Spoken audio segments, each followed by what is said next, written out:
ಶ್ರೀ ಗುರುಭ್ಯೋ ನಮಃ. ಎಲ್ರಿಗೂ ಕೂಡ NRM ಅಕಾಡೆಮಿಗೆ ಸ್ವಾಗತ. ಇದು arithmetic progression 1 mark most expected MCQ part 2 video. ನಾನು ಚಾನಲ್ನಲ್ಲಿ ಪಾರ್ಟ್ 1 ವಿಡಿಯೋ ಹಾಕಿದ್ದೀನಿ. ಸೊ ಇದು ಪಾರ್ಟ್ 2. ನಿನ್ನೆ ಸ್ವಲ್ಪ ಕ್ವಶನ್ಸ್ನ ಸಾಲ್ವ್ ಮಾಡಿದ್ದೀನಿ, ಇವಾಗ ಅದರದ್ದೇ ಕಂಟಿನ್ಯೂ ಮಾಡ್ತಾಯಿದ್ದೀನಿ. ನಾನು ಹಾಗೆ 1 ಮಾರ್ಕು 2 ಮಾರ್ಕ್ಸು ಆದಷ್ಟು ಎಲ್ಲ ಚಾಪ್ಟರ್ದು ಹಾಕೋಕ್ಕೆ ಟ್ರೈ ಮಾಡ್ತೀನಿ. ನಿಮ್ಗದು ಮಿಡ್ ಟರ್ಮ್ ಎಕ್ಸಾಮ್ಗೆ ಹೆಲ್ಪ್ ಆಗುತ್ತೆ. ಸೊ ಇವಾಗ question number 12. Which term of the sequence 3, 8, 13, 18 is 498 ಅಂತಂದ್ರೇನು? ಇಲ್ಲೊಂದು AP ಕೊಟ್ಟಿದ್ದಾರೆ ನೋಡಿ, 3, 8, 13, 18 ಅಂತ ಒಂದು AP ಇದೆ. ಸೊ 498 ಅನ್ನೋದು ಈ APಯ ಎಷ್ಟನೇ ಟರ್ಮು ಅಂತ ಕೇಳಿದ್ದಾರೆ. ಸೊ MCQಗೆ ಆಪ್ಷನ್ಸ್ ಅವರೇ ಕೊಟ್ಟಿರ್ತಾರೆ, ನಿಮ್ಗೆ ಅಷ್ಟೊಂದೇನು ಕನ್ಫ್ಯೂಸ್ ಆಗೋವಂಥದ್ದು ಏನಿಲ್ಲ, ತುಂಬ ಈಸಿ ಕ್ವಶನ್ ಇದೆ. ಸೊ ಈಗ AP ಅಂತಂದರೆ ನಾವು ಫಸ್ಟ್ ಏನೇನು ಗಿವನ್ ಇದೆ ಅದನ್ನು ಬರ್ಕೊಂಬಿಡೋಣ. A ಕೊಟ್ಟಿದ್ದಾನೆ 3. ಸೊ D ಅಂತ ಅಂದರೆ 8 - 3 5 ಆಗುತ್ತೆ. MCQಗೆಲ್ಲ ಸ್ಟೆಪ್ಸ್ ಬರೀಬೇಕಂತೇನಿಲ್ಲ, ನೀವು ಹಾಗೆ ಕ್ಯಾಲ್ಕುಲೇಟ್ ಮಾಡಿ, ಆದರೆ ತಪ್ಪು ಮಾಡೋಕ್ಕೆ ಹೋಗಬೇಡಿ. ಸೊ ಅದಾದಮೇಲೆ 498 ಎಷ್ಟನೇ ಟರ್ಮ್ ಅಂತ ಕೇಳಿದ್ದಾನೆ ಅವನು, ಕರೆಕ್ಟ್ ಅಲ್ವಾ? ಸೊ ಅವಾಗ ನಾವೇನು ಹಾಕೊಳ್ಳೋಣ, ಸುಮ್ಮನೆ AN = 498 ಅಂತ ಇಟ್ಕೊಳ್ಳೋಣ. ಎಷ್ಟನೇ ಟರ್ಮ್ ಅಂತ ಗೊತ್ತಿಲ್ಲ, ಕರೆಕ್ಟ್ ಅಲ್ವಾ? ಸೊ ಇವಾಗ ಫಾರ್ಮುಲಾ ಇದೆ, ಏನು? AN = A + n - 1 × D. So ಆ ಫಾರ್ಮುಲಾಗೆ ನಾವು ಸಬ್ಸ್ಟಿಟ್ಯೂಟ್ ಮಾಡಿದ್ರೆ ನಮ್ಗೆ ಆನ್ಸರ್ ಸಿಕ್ಕೇ ಬಿಡುತ್ತೆ. ಸೊ ಈಗ ನೋಡಿ, AN ನಾವು 498 ಅಂತ ಇಟ್ಕೊಂಡಿರೋಣ. ಸೊ 498 = A ಪ್ಲಸ್ ಅಂದರೆ A ಬಂದು 3 ಪ್ಲಸ್ A ಪ್ಲಸ್ ಅಂದರೆ 3 ಪ್ಲಸ್ n - 1 × D. ನಮಗೆ n ವ್ಯಾಲ್ಯೂ ಗೊತ್ತಿಲ್ಲ, ಸೊ n - 1 ಹಾಗೆ ಹಾಕೋಣ. D ಏನು 5. ಸೊ 498 ಅಲ್ವಾ, 498 = 3 ಪ್ಲಸ್ n - 1 × 5. ಸೊ ಈ 3ನ ಈಗ ಈ ಕಡೆ ಕಳಿಸ್ಕೊಡೋಣ. 498 ಪ್ಲಸ್ 3 ಇದ್ದಿದ್ದು ಈ ಕಡೆ ಬಂದರೆ ಮೈನಸ್ ಆಗುತ್ತೆ, -3 = n - 1 × 5 ಆಗುತ್ತೆ. 498 - 3 ಬಂದು 495 ಆಗುತ್ತೆ. 495, ಈ 5ನ ಈ ಕಡೆ ಕಳಿಸ್ಕೊತೀನಿ, ಡಿವೈಡೆಡ್ ಬೈ 5 ಆಗುತ್ತೆ, ಮಲ್ಟಿಪ್ಲೈ ಇರೋದು n - 1 ಆಗುತ್ತೆ. ಸೊ 5 1s 5 9s 45 ಮತ್ತು 4 ಉಳಿಯುತ್ತೆ. So 5 9s 45. So 99 = n - 1, n = 99 + 1, n = 100. So 498 ಅನ್ನೋ ನಂಬರು 100th ಟರ್ಮ್, ಈ APನ 100th ಟರ್ಮ್ ನಾವು ಫೈಂಡ್ ಔಟ್ ಮಾಡಿದ್ರೆ ಸೊ ನಮಗೆ 498 ಬರುತ್ತೆ. ಸೊ ಇದು ತಪ್ಪಾ ಸರಿನಾ ಅಂತ ಹೆಂಗೆ ನೋಡೋದು ಅಂತಂದರೆ, 100 ಅಂತ ಬಂದಿದೆ ಅಲ್ವಾ? So A100 = A + 99D. So A ಏನು ಕೊಟ್ಟಿದ್ದಾನೆ 3 ಪ್ಲಸ್ 99 × D ಏನು 5. ಸೊ = 3 ಪ್ಲಸ್ 5 × 99 ಮಾಡಿ. ಸೊ 5 9s 45, ನೋಡಿ ಸೈಡಲ್ಲಿ ಮಾಡ್ತೀನಿ, 99 × 5, 5 9s 45, 4 ಇರುತ್ತೆ. 5 9s 45 + 4 495. So 3 plus 495. So A100 = 3 + 495 ಅಂತ ಅಂದರೆ 498. ಸೊ ನಮಗೆ ಇಲ್ಲಿ 498 ತಾನೆ ಕರೆಕ್ಟಾಗಿ ಬಂದಿದೆ ಅಂತ. ಸೊ ಆಪ್ಷನ್ ಏನಾಗುತ್ತೆ, ಆಪ್ಷನ್ B ಆಗುತ್ತೆ, 100th term. So next question ನೋಡೋಣ. ನಾನು ನಿಮ್ಗೆ ಇದು ಅರ್ಥ ಆಗಿದೆ ಅಂತ ಅನ್ಕೋತೀನಿ. ಈಗ ನೆಕ್ಸ್ಟ್ ಕ್ವಶನ್ ನೋಡೋಣ. 25 + 28 + 31 + up to 100 ಅಂತ ಕೇಳಿದ್ದಾರೆ. ಸೊ ಈಗ ನೀವು ನೋಡ್ಬೋದು, 25 + 28 + 31 up to 100 ಅಂತ ಕೇಳಿದ್ದಾರೆ. ಇಲ್ಲೇನು AP ಅಂತ ಏನು ಕೊಟ್ಟಿಲ್ಲ, ಏನು ಇಲ್ಲಿ ಪ್ಲಸ್ ಸಿಂಬಲ್ ಹಾಕಿದ್ದಾರೆ ಅಂತಂದರೆ ಅದು SN ಫಾರ್ಮುಲಾ ರಿಲೇಟೆಡ್ ಅಂತ. ಸೊ ಇವಾಗ ಇದಿಷ್ಟು ಸಮ್ ಮಾಡಿದ್ರೆ, ಎಲ್ಲಿ ತನಕ 100 ತನಕ ಸಮ್ ಮಾಡಿದ್ರೆ ಎಷ್ಟು ಆನ್ಸರ್ ಬರುತ್ತೆ ಅಂತ ಬರೀ AP ಕೊಡೋದಲ್ಲೇ ಕೇಳಿದ್ದಾನೆ ಒಂದು ಕ್ವಶನು. ನೀವು ಇದನ್ನು ಕರೆಕ್ಟಾಗಿ ನೋಡ್ಕೋಬೇಕು. ಸೊ ಏನೇ ಫಸ್ಟ್ AP ಆ ಥರ ಕೊಟ್ಟರೆ ನೀವು ಫಸ್ಟ್ ಏನು ಬರ್ಕೋಬೇಕು, ಫಸ್ಟ್ ಟರ್ಮ್ ಏನೇನು ಕೊಟ್ಟಿದ್ದಾನೆ ಅದು ಬರ್ಕೋಬೇಕು. A = 25, D ಕಂಡು ಹಿಡಿಯೋಣ. 28 - 25 = 3. ಸೊ ಎ ಎನ್ನ ನಾವು 100 ಅಂತ ತೊಗೊಳ್ಳೋಣ. ನಮಗೆ ಎಷ್ಟು ಟರ್ಮ್ಸ್ ಅಂತ ಬಂದರೆ ತಾನೇ ನಾವು ಸಮ್ ಆಫ್ ಫಾರ್ಮುಲಾ ಹಾಕ್ಬಿಟ್ಟು ನಾವು ಕಂಡುಹಿಡಿಯೋಕ್ಕೆ. ಸೊ ಈಗ A N is equal to A plus N minus 1 into D. Last problem ಥರನೇ ನಂಬರ್ ಆಫ್ ಟರ್ಮ್ಸ್ ಎಷ್ಟಿದೆ ಅಂತ ಕಂಡುಹಿಡಿಬೇಕು. ಸೊ ಎ ಎನ್ನ 100 ಅಂತ ತೊಗೊಳ್ಳೋಣ.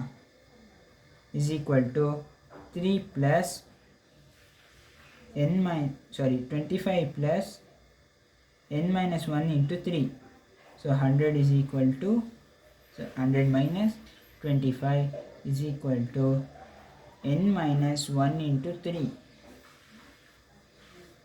So ಏನಾಗುತ್ತೆ 75 by 3 is equal to n minus 1. So 3 by 75 ಆಗುತ್ತೆ. 3 1s 325 75 ಆಗುತ್ತೆ. So n is equal to 25 1 plus 1 26. So n is equal to 26 ಆಗುತ್ತೆ. ಸೊ ನಮಗಿಲ್ಲಿ ಈಗ ಎಸ್ ಎನ್ ಕಂಡುಹಿಡಿಬೇಕು. S N is equal to n by 2 into ನಮ್ಗೆ already A N ಗೊತ್ತಿದೆ 100 ಅಂತ. So A plus A N. So n by 2 ಅಂತ ಅಂದರೆ 26. So 26 by 2 divided by A ಅಂತ ಅಂದರೆ 25 ಪ್ಲಸ್ ಏನಂದರೆ 100. So 26 by 2 125. 2 13s are 26. So 13 into 125 is equal to 1625. So option ಎಷ್ಟನೇದು? Option A is the right answer. So ಈ ಥರದನ್ನ 2 ಮಾರ್ಕ್ಸಲ್ಲೂ ಕೇಳ್ತಾರೆ, MCQಗೆ ಕೇಳ್ತಾರೆ. ಸೊ MCQಗೆ ಅಂದರೆ ನೀವು ಯಾವ ಸ್ಟೆಪ್ಸು ಮಾಡೋಷ್ಟಿರಲ್ಲ, ಡೈರೆಕ್ಟಾಗಿ ಮಾಡಿಬಿಟ್ಟು ಆನ್ಸರ್ ಕಂಡುಹಿಡೀರಿ. ಸೊ ಇಲ್ಲಿ ಏನು ಕೊಡಲ್ಲ, 25 ಪ್ಲಸ್ 28 ಪ್ಲಸ್ 31 ಪ್ಲಸ್ 100 ಅಂತ ಕೊಡ್ತಾನೆ. ಸೊ ಅವಾಗ ಇಲ್ಲಿ ಪ್ಲಸ್ ಇದೆ ಅಂತ ಅಂದರೆ ನೀವು ಟೋಟಲ್ ಸಮ್ ಕಂಡುಹಿಡಬೇಕು ಅಂತ. ಈಗ ನೆಕ್ಸ್ಟ್ ಕ್ವಶನ್ ನೋಡೋಣ. In an A P has A is equal to 1, A N is equal to 20 and D is equal to 1. Then find N and value of S N.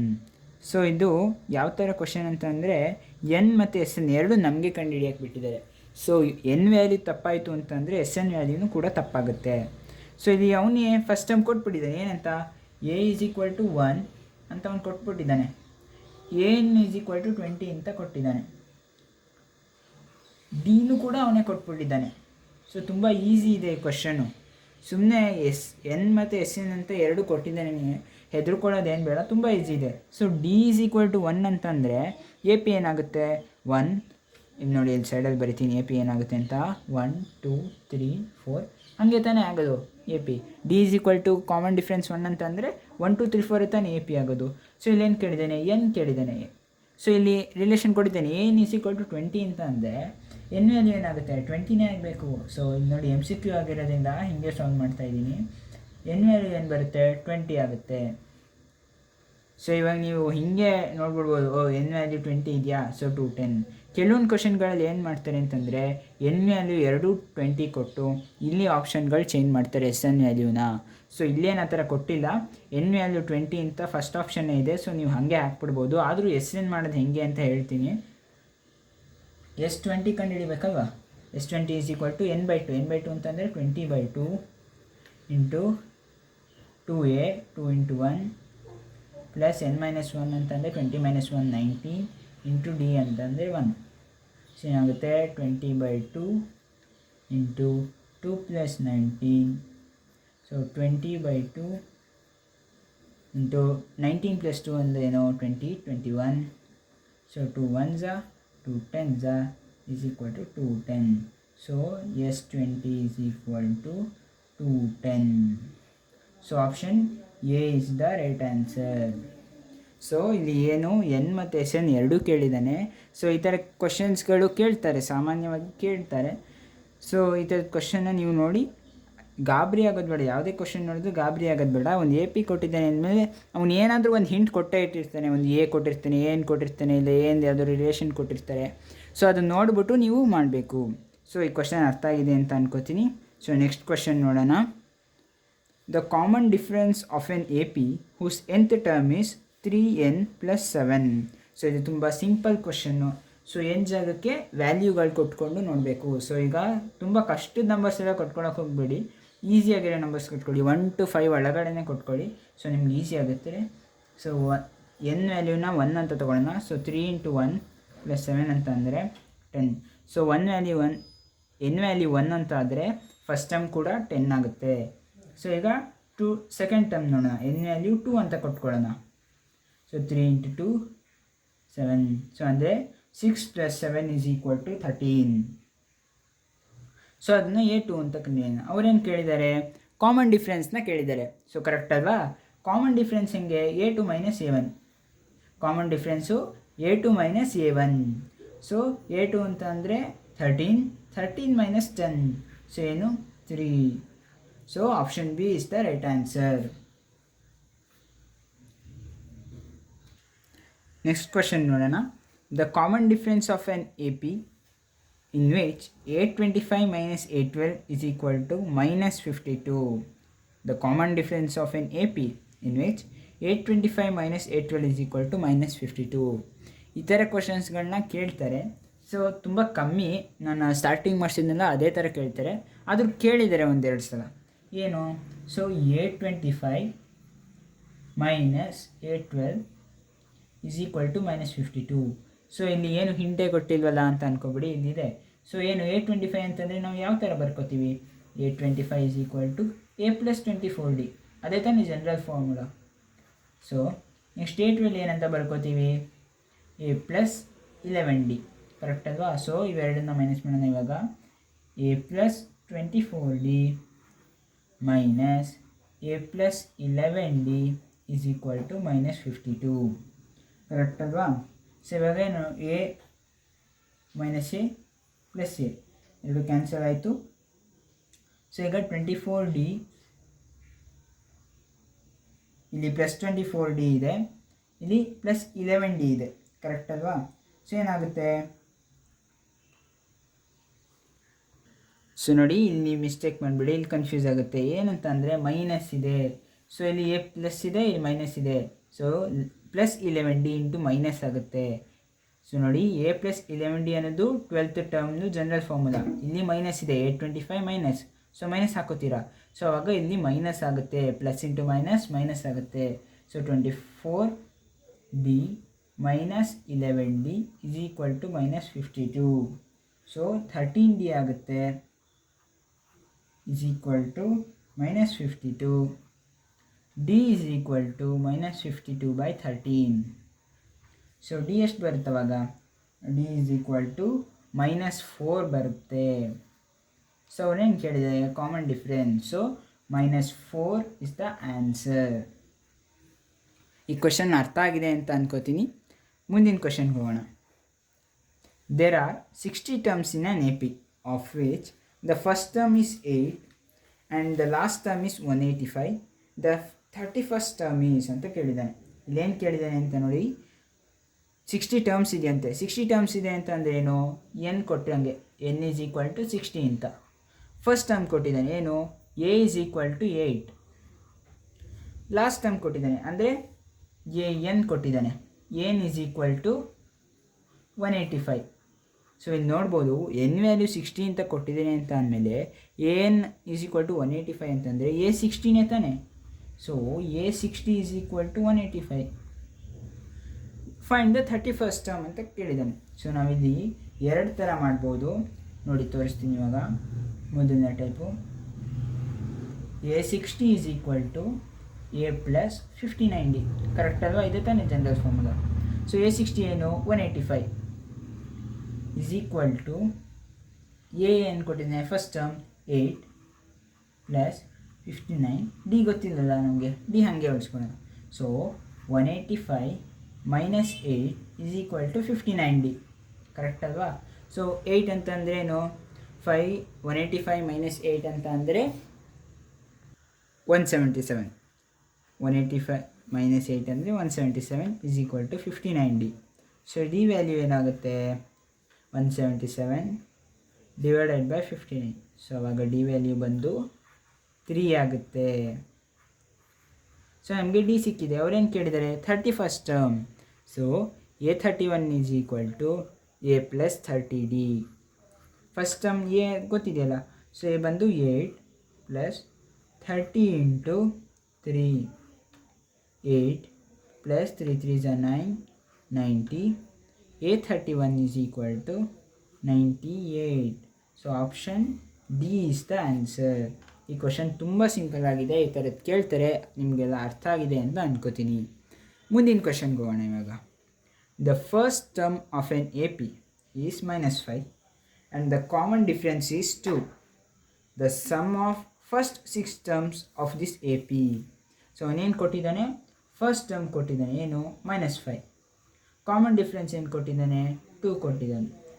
The sum of first 6 terms ಅಂದರೆ ಎನ್ನು ಕೂಡ ಕೊಟ್ಟಿದ್ದಾನೆ, N is equal to 6 ಅಂತ. So ಈಗ ನಾವು ಬರೀ formula ಹಾಕೋದು, SN is equal to n/2 into 2a plus n-1 into D. So correct ತಾನೆ. ಸೊ ಈಗ ಏನು 6/2 into 2 into -5 plus 6 - 1 into D ಎಷ್ಟು ಕೊಟ್ಟಿದ್ದಾನೆ 2 ಈಸ್ ಈಕ್ವಲ್ ಟು 6/2 ಅಂದರೆ 3. So -10 plus 6 - 1 5, 5 2 is 10. ಕರೆಕ್ಟ್ ಅಲ್ವಾ. ಸೊ +10 - 10 ಕ್ಯಾನ್ಸಲ್ ಆಗುತ್ತೆ. ಸೊ 3 ಇಂಟು 0 ಆಗುತ್ತೆ. ಸೊ ಏನು ಬರ್ತವಾಗ anything into 0 is 0. So option A is the right answer. ನಿಮ್ಗೆ ಗೊತ್ತಾಯ್ತಲ್ಲ, 0 ಬರಬಾರ್ದು ಅಂತ ಏನಿಲ್ಲ, 0 ಕೂಡ ಬರ್ಬೋದು, ನೆಗೆಟಿವ್ ಕೂಡ ಬರ್ಬೋದು. So 0 is the answer. Option A 0 is the answer. So ಈ ಕ್ವಶನ್ ನಿಮ್ಗೆ ಅರ್ಥ ಆಗಿದೆ ಅಂತ ಅನ್ಕೋತೀನಿ. ಇಲ್ಲಿ 2 ಕ್ವಶನ್ ಹೋಮ್ವರ್ಕ್ ನಿಮಗೆ, ನೀವು ಕೂಡ ಟ್ರೈ ಮಾಡಿ. ಗೊತ್ತಾಗಲಿಲ್ಲ ಅಂದರೆ ಕಮೆಂಟ್ ಮಾಡಿ, ನಾನು ನಿಮ್ಗೆ ಅವಾಗ ಆನ್ಸರ್ ಹೇಳ್ತೀನಿ. ಸೊ ಈ ಕ್ವಶನ್ ಎಲ್ರಿಗೂ ಕರೆಕ್ಟಾಗಿ ಕಾಣಿಸ್ತಿದೆ ಅಂತ ಅನ್ಕೋತೀನಿ. 19th ಮತ್ತು 20th ಕ್ವಶನ್ 2 ಕೂಡ ಆಪ್ಷನ್ ಮಿತ್ತಿದೆ. Which term of the A P is 0. So ನಾನು ಆವಾಗಲೇ ಹೇಳಿದ್ನಲ್ಲ, ಅದೇ ಥರ ಕ್ವಶನ್ ಇದು, ಆಗಲೇ ಮಾಡಿಸಿದಂಥ ಕ್ವಶನ್ನೇ. Next which term of the A P is first negative term, ಅಂದರೆ ಫಸ್ಟ್ ನೆಗೆಟಿವ್ ಟರ್ಮ್ ಹೆಂಗೆ ಕಂಡುಹಿಡಿಯೋದು ಅಂತ. ಸೊ ಇವೆರಡನ್ನ ನೀವು ಟ್ರೈ ಮಾಡಿ. ಗೊತ್ತಾಗಲಿಲ್ಲ ಅಂತಂದರೆ ಕಮೆಂಟ್ ಮಾಡಿ, ನಾನು ಆನ್ಸರ್ನ ಹಾಕ್ತೀನಿ. ಸೊ ಇವತ್ತು ಮಾಡಿಸಿದ ಎಲ್ಲ ಕ್ವಶನ್ಗಳು ನಿಮ್ಗೆ ಅರ್ಥ ಆಗಿದೆ ಅಂತ ಅನ್ಕೋತೀನಿ. 1 ಮಾರ್ಕ್ ಕ್ವಶನ್ ಕೂಡ ವಿಡಿಯೋ ನಾನು ಬಿಡ್ತೀನಿ, ನೀವು ಅದನ್ನು ನೋಡಿಕೊಂಡು ಫಾಲೋ ಮಾಡಿ. ಇದೇ ಥರ ವರ್ಕೌಟ್ ಮಾಡಿ, ನೀವು ಮ್ಯಾಥ್ಸಲ್ಲಿ ಖಂಡಿತ ಜಾಸ್ತಿ ಸ್ಕೋರ್ ಮಾಡ್ಬೋದು. ಈ ಕ್ವಶನ್ಗಳೆಲ್ಲ ಮಿಡ್ ಟರ್ಮ್ಗೆ ಹೆಲ್ಪ್ ಆಗುತ್ತೆ ಅಂತ ಅನ್ಕೋತೀನಿ. ದಯವಿಟ್ಟು ಸಬ್ಸ್ಕ್ರೈಬ್ ಮಾಡಿ, ನಿಮ್ಮ ಫ್ರೆಂಡ್ಸ್ ಜೊತೆ ಎಲ್ಲ ಶೇರ್ ಮಾಡಿ, ಲೈಕ್ ಮಾಡಿ. Thank you very much. Ta-ta, goodbye. ಮತ್ತೆ ಸಿಗೋಣ ಮುಂದಿನ ವೀಡಿಯೋದಲ್ಲಿ.